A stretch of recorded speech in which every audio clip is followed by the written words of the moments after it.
Okay, I lied. It's not all Quinn Hughes today. It's Quinn Hughes and a little bit of other stuff, but man, let's go over Quinn Hughes. Why? Because we've gone over Petey so many times in the previous few videos that Hughes is kind of the forgotten warrior in this situation, because the fact that you cannot offer sheet this guy puts him in that position where he is somewhat of an afterthought, I think, in a lot of these conversations when it comes to Vancouver Canucks cap management, contracts, and offer sheets. You can't offer sheet this guy, which is why there is a lot less of a threat that exists with the Quinn Hughes contract than there is with the Elias Pettersson contract, but what we had ourselves was a few quotes made by people in Vancouver media. Donnie and Dolly is back, so it's awesome to see Rick Dollywall, Don Taylor doing their thing once again, getting some amazing guests, which is where we're getting some of these quotes.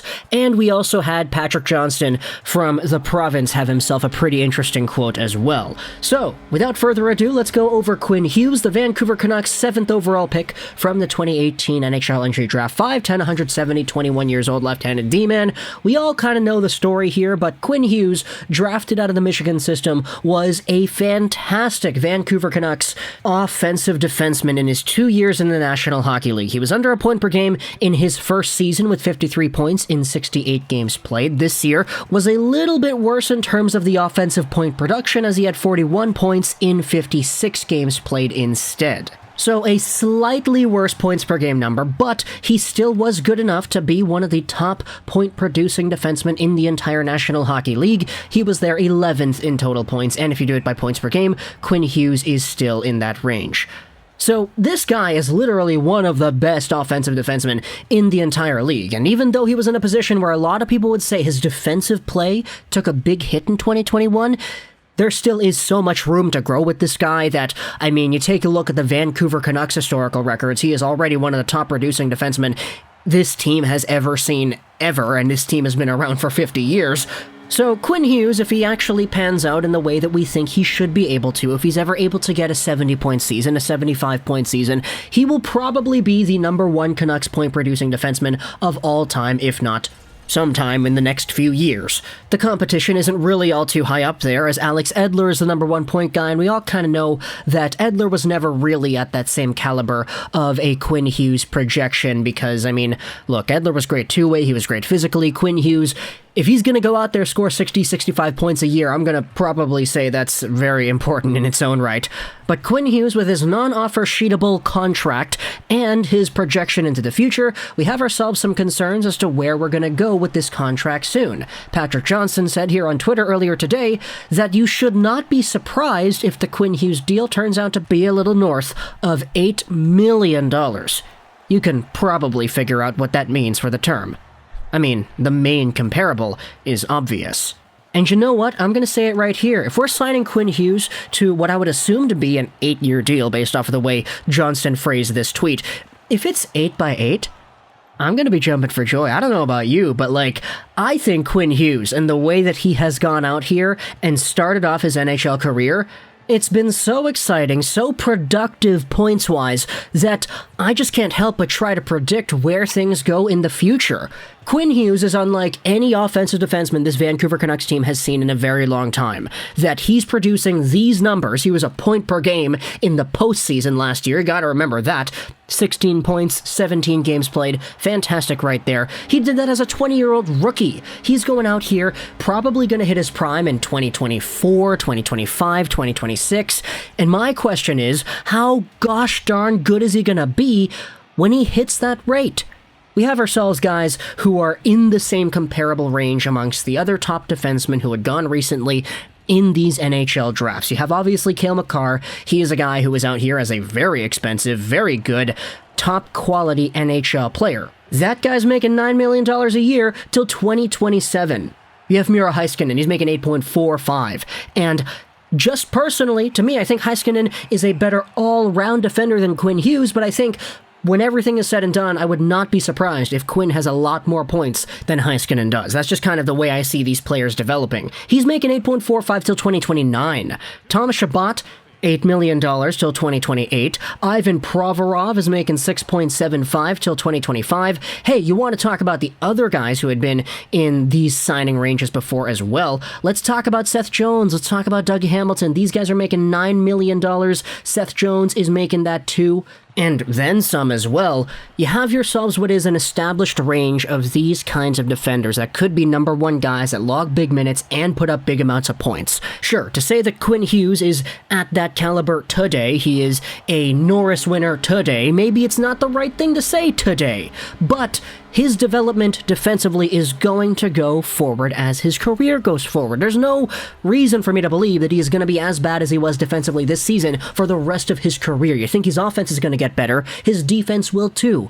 This could be an $8 million range player by the time 2023, 2024 rolls around, and if you lock him up for 8 years right now, which is the max amount of money you can lock up a guy like this, you won't have to worry about that re-signing that third contract until he's 28, 29 years old, and it's going to be 2029 by that time. The idea of Quinn Hughes going long, $8 million a season, I like that a lot. But there are some other concerns as to where the rest of the team goes from here, because assume you sign Quinn Hughes, $8 million AAV, the Vancouver Canucks will have about $2.6 million left of salary cap space to spend for Elias Pettersson. Add on to the Michael Furlan $3.5 AAV LTIR contract, and that leaves you with about $6 million-ish to go for Elias Pettersson on what would likely be a bridge term deal, because we kind of know that that's the territory the Vancouver Canucks and Pettersson have explored in their negotiations. So if it's $6 million, I don't really know if that's enough to sign Petey to a 3-year deal. Like, to be honest, everybody's saying Barzal is the comparable right there. He's making $7. Let's go over onto what Elliot Friedman said about Pettersson and Hughes on Donnie and Dolly earlier today. This is a recap from the user on Reddit Appeal to Reason 16. Friedman talked about the Kotkaniemi offer sheet and how it complicates things because it's a guy with a not great amount of counting stats or track record getting a first-year RFA contract valued at $6.1 million, which changes the game. Kaprizov, Pettersson, and Tkachuk are all kind of waiting on each other. He thinks that Kaprizov signs first for $9 to $10 million, and that term is the sticking point for all of these guys. Friedman says that he doesn't think you'll get big term on Elias Pettersson, because it sounds like everybody is expecting a 3-year deal. Friedman also noted that he expects Hughes to have more term, just like PJ reported, but Elliott didn't say if that means 6, 7, or 8 years.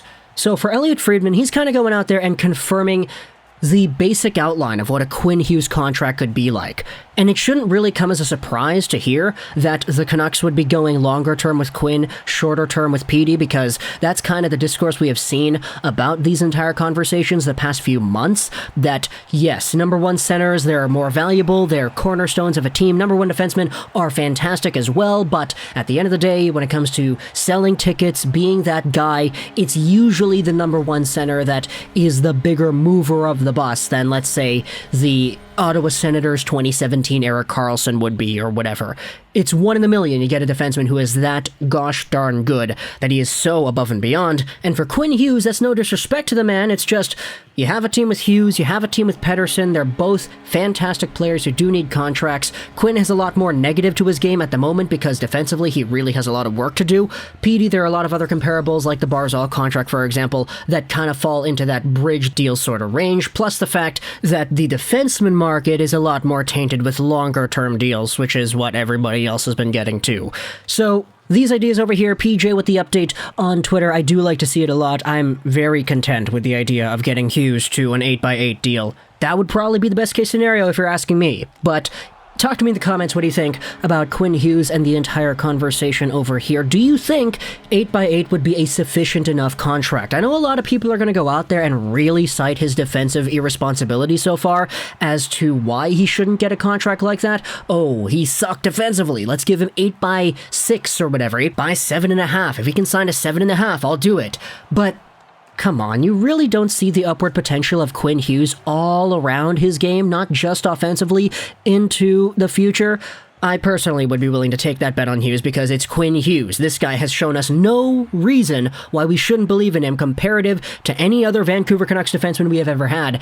And especially when you take a look at the rest of the defenders in the NHL in this age range who are getting this kind of money, that's kind of the territory we're living in right now. So, talk to me in the comments, what do you think? Quinn Hughes' contract right here, does 8x8 sound good? If not, tell me in the comments what you would prefer instead. I hope you enjoyed this video of Trolls 99, and bye.